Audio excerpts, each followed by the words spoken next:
I'm Dave from Thomas Jacks, and here's how to change your digital modes and operate your IR illuminator on your Pulsar Symbion multispectral binos. Now, when digital is on the main screen, either in full view or in the duo mode, it's just a tap on this button here to toggle between all your different digital modes. You've got the daytime digital mode, which is indicated by a sun at the bottom of the screen.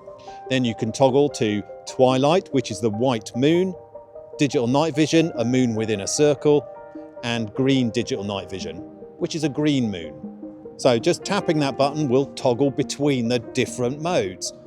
And when you're viewing in either twilight mode or either of the digital night vision modes, a long press of about 2 seconds on the same button will turn on your IR illuminator.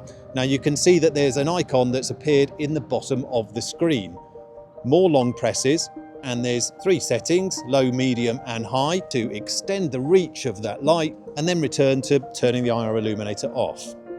And when the IR illuminator is activated, you've also got a slider to control the width of the beam. Now you might want to select a narrower beam if you've got an obstacle in the foreground, or you want to extend the reach of that IR illumination.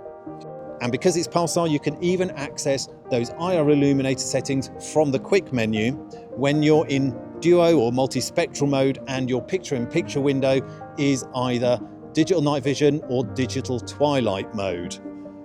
And if you're watching in either digital day or exclusively in thermal, then the IR illuminator is automatically turned off just to save the battery.